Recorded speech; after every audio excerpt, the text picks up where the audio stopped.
سنن ابی داؤد میں صحیح سند کے ساتھ یہ حدیث ہے، سنن نسائی کے اندر، سنن ابن ماجہ کے اندر نبی علیہ السلام نے فرمایا کہ جمعے کا دن تمام دنوں میں سب سے افضل ہے۔ اس دن اللہ تعالیٰ نے آدم علیہ السلام کو پیدا کیا، اسی دن ان کو موت آئی اور اسی دن قیامت قائم ہوگی۔ تم جمعے کے دن مجھ پر کثرت سے درود پڑھا کرو، تمہارا درود مجھ پہ پیش کیا جائے گا۔ اللہم صلی علی محمد وعلی آل محمد۔ یہ حدیث یہاں ختم نہیں ہوتی ہے، اس کے آگے وہ فرق آنے لگا ہے، بابوں کا خدا اور کتابوں کا خدا اور۔ ایک صحابی نے کہا یا رسول اللہ صلی اللہ علیہ وسلم، جب آپ مر جائیں گے اور آپ کی ہڈیاں مٹی میں مل جائیں گی تو کیا آپ پہ اس وقت بھی درود پیش ہوگا؟ اس کے جواب میں تو آنا چاہیے تھا 295C۔ وہ بابے تو لگاتے ہیں، آپ سوال کر کے دیکھ لیں، لیکن سر 295C نہیں آئی، کیونکہ وہ کتابوں کے خدا کا تعارف کروانے والی ہستی تھی اور کتابیں امت کو دے کے جا رہی تھی۔ آپ علیہ السلام نے فرمایا کہ بے شک اللہ تعالیٰ نے حرام کیا ہے مٹی کے لیے کہ وہ نبیوں کے جسموں کو کھائے۔ اس سے آپ علیہ السلام نے نہ کوئی غصہ کھایا، کوئی اور الفاظ موجود نہیں ہے کہ آپ کا چہرہ سرخ ہو گیا، یہ ہو گیا وہ۔ آپ نے ایک عقیدے کی بات بھی بتا دی۔ آپ مجھے بتائیں، آج کوئی مسلمان کسی مولوی سے جا کے کہہ سکتا ہے کہ بھی نبی علیہ السلام تو قبر مبارک میں ان کی ہڈیاں مٹی میں مل چکی ہیں، تو ہم یہ جو سلام عرض کرتے ہیں یہ کیسے آپ تک پہنچتا ہے؟ تو وہ کیا اس کے ماتھے پہ بل نہیں آئے گا؟ لیکن ہمارے سامنے کیسے کیسے لوگ آتے ہیں دہریہ قسم کے بھی، آ کے سوال کرتے ہیں ہمارے ماتھے پہ بل نہیں آتا، اس لیے کہ دائی کا یہ کام نہیں ہے کہ غصہ کھائے، اس کا کام ہے کہ وہ جو وسوسے اس وقت کی پریزنٹ ورلڈ میں چل رہے ہیں ان کو ایڈریس کریں۔ تو آپ کو پتہ چل جائے گا کہ بابوں کا خدا اور ہے یا یہ چیک کرنا ہے، تو یہ آپ حدیث لے کے جا کے اس حدیث کو آپ ذہن میں رکھیں اور آپ حدیث بیان کیے بغیر ڈائریکٹ اس طرح کا سوال کریں۔ اگر آپ واپس آنے میں کامیاب ہو گئے تو ہم انشاءاللہ آپ کو یعنی ہار ڈال کے ریسیو کر لیں گے کہ ہاں جی آپ کی بات ہضم ہو گئی ہے۔ یہ ان کا یعنی ظرف ہی نہیں ہے۔ اس طریقے سے بخاری مسلم میں حدیث ہے، دونوں میں نبی علیہ السلام نے ظہر یا عصر کی نماز تھی، ایک دفعہ 2 رکعت پڑھا کے سلام پھیر دیا۔ اچھا، نماز سلام پھیر کے آپ مسجد سے باہر نکلے، جب نکل رہے تھے تو ایک صحابی جن کا نام تھا ذوالیدین، 2 ہاتھوں والا، 2 ہاتھ تو ساروں کے ہوتے ہیں، ان کے ہاتھ ذرا بڑے سائز کے تھے، تو ان کا ہاتھ 2 ہاتھوں والا نام پڑا ہوا تھا۔ تو انہوں نے کہا یا رسول اللہ صلی اللہ علیہ وآلہ وسلم، کیا نماز کم ہو گئی ہے یا آپ بھول گئے ہیں؟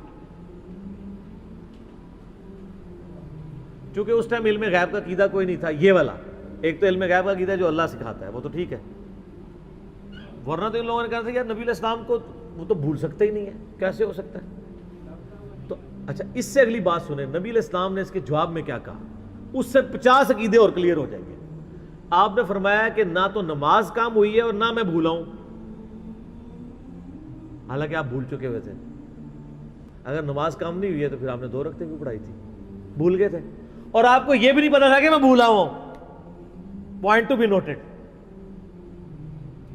پھر آپ علیہ السلام نے کوئی جذباتی ڈاکٹرائن نہیں کھڑی کی، آپ نے یہ بات کرنے کے بعد پھر آپ کو گمان ہوا کہ ہو سکتا ہے یہ صحیح کہہ رہا ہو۔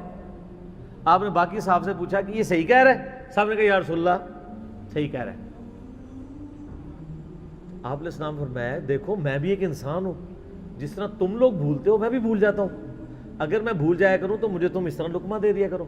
آپ علیہ السلام واپس آئے، آپ نے 2 رکعتیں اور پڑھی، اینڈ پہ سجدہ صاحب کیا، اور پھر فرمایا کہ اگر اس طرح کوئی بھول جائے تو 2 سجدے نکال لے اور اس کیسے اس کی نماز کمپلیٹ ہو جائے گی۔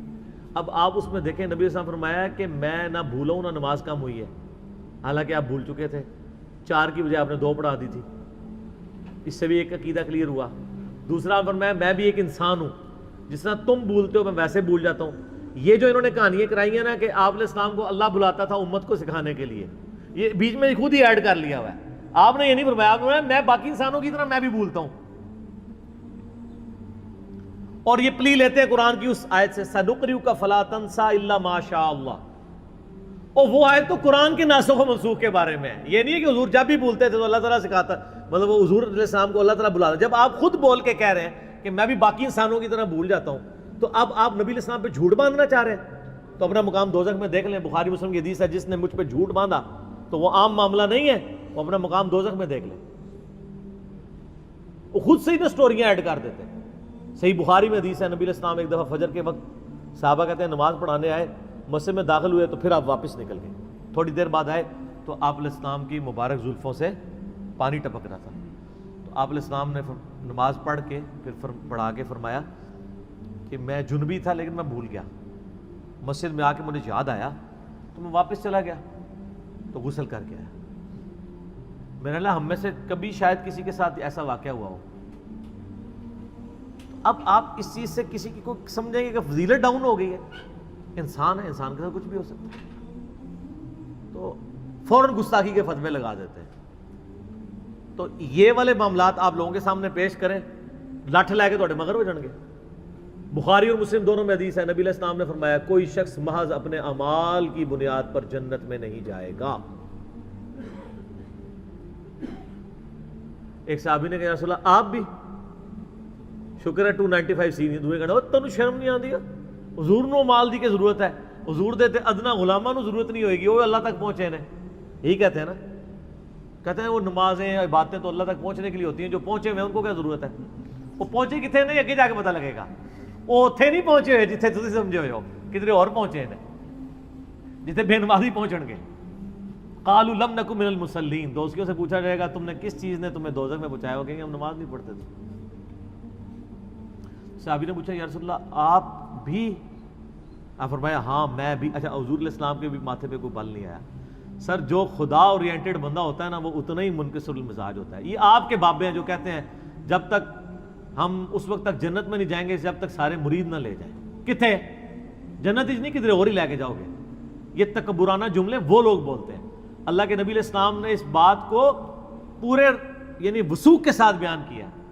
آپ یہ بھی کہہ سکتے تھے کہ ہاں میں بھی, لیکن الفاظ کیا ہیں, ہاں میں بھی اس وقت تک جنت میں داخل نہیں ہوں گا جب تک میرے رب کی رحمت مجھے ڈھانپ نہ لے. پورا احاطہ رحمت کا میرے اوپر ہوگا نا. حضور کہتے ہیں چھوڑی بنو تو تھوڑی جی چاہیے دیا, میرے تو امال ہی بڑے اونچے ہیں. یہ پوائنٹ نوٹ کیا, ایویں جس کو کہتے ہیں تکے دی ضرورت ہے, میں خود ہی ایڈا اونچا ہاں تے چلو تھوڑی جی برکت سے شرک ختم کرنے کے لیے تھوڑی جی رحمت چاہیے. اس سے شائبہ ہو سکتا تھا. آپ نے اپنے آپ کو کتنا نیچے لے گئے, جب تک میرے رب کی رحمت مجھے پوری طرح ڈھانپ نہ لے تو میں بھی جنت میں نہیں جاؤں گا. اس کا مطلب پتہ کیا ہے, کہ مجھے بھی رب کی بہت زیادہ رحمت کی ضرورت ہے. ہائے ہائے ہائے, امام الموحدین صلی اللہ علیہ وآلہ وسلم کوئی موقع نہیں جانے دیتے.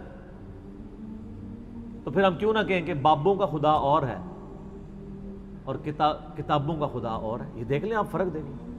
اور سنیں, بخاری مسلم میں حدیث ہے, آمد ہو رہی ہے جیسے شاعروں کو آمد ہوتی ہے. نبی علیہ السلام فرمایا کہ تم میں سے جو بھی ابن آدم کا بچہ پیدا ہوتا ہے نا, ہر بچے کے ساتھ ایک فرشتہ ہوتا ہے اور ایک شیطان جن ہوتا ہے. فرشتہ اسے نیکی کی طرف بلاتا ہے اور جن برائی کی طرف. ایک صحابی نے کہا رسول اللہ صلی اللہ علیہ وسلم آپ کے ساتھ بھی؟ ہائے ہائے ہائے, 295 سی نہ ہوئے تو کنیم ہو جانے. سوال تو بندہ پوچھ سکتا ہے, نہیں لگائی. آپ فرمایا ہاں میرے ساتھ بھی, لیکن میرے رب نے مجھ پہ کرم فرمایا اور اس شیطان کو مطیع کر دیا. اب میرے ساتھ جو شیطان اٹیچ ہے نا, وہ شیطان مجھے نیکی کی طرف ہی بلاتا ہے کیونکہ مسلمان ہو چکا ہے, یعنی جن جو ہے وہ. تو یہ پروٹوکول کس کا ہے؟ نبی صلی اللہ علیہ وسلم کا. کوئی شخص اللہ کے محبوب صلی اللہ علیہ وآلہ وسلم کے علاوہ یہ دعویٰ کر سکتا ہے کہ میرے ساتھ کوئی شیطان نہیں ہے, انشاءاللہ میں جو کہنا خیر ہی خیر ہے؟ کون یہ دعویٰ کر سکتا ہے؟ ہاں آپ یہ کہہ سکتے ہیں کہ میں جو قرآن سے بیان کر رہا ہوں یہ خیر ہی خیر ہے. یعنی مجھے لوگ کہتے ہیں نا یار یہ بڑے اعتماد سے بات کرتا ہے. اوہ میں اعتماد سے ذاتی بات تو نہیں کر رہا, میں اعتماد ہی اگر اس پہ اعتماد کھو دوں تو میرا تو ایمان ہی چلا جائے گا. اگر میں اتنے اعتماد سے کہتا ہوں ایاک نعبد و ایاک نستعین, کا مطلب ہے صرف خدا کو ہی پکارنا ہے, کسی بابے کو بزرگ کو نہیں پکارنا, تو یہ میرا اعتماد ذاتی نہیں ہوتا, قرآن پہ ہوتا ہے. اگر یہ نہیں ہوگا نا تو میرا ایمان ہی ختم ہو جائے گا. آپ اپنے ایمان کو روئیں کہ آپ یہ پڑھ کے بھی بابوں کو پکار رہے ہیں. میرا اعتماد ذات پہ نہیں ہے, اللہ اور اس کے محبوب کی تعلیمات کے اوپر ہے.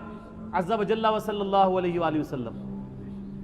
فرق آپ دیکھیں نا تو یہ نعوذ باللہ من ذالک کوئی اکڑ نہیں ہوتی ہے، بلکہ میرا ایمان کا تقاضا ہے. ایک مسلمان کو تو فخر یہ کہنا چاہیے کہ ہاں یہ قرآن میں لکھا ہوا ہے، میرا یہ عقیدہ ہے.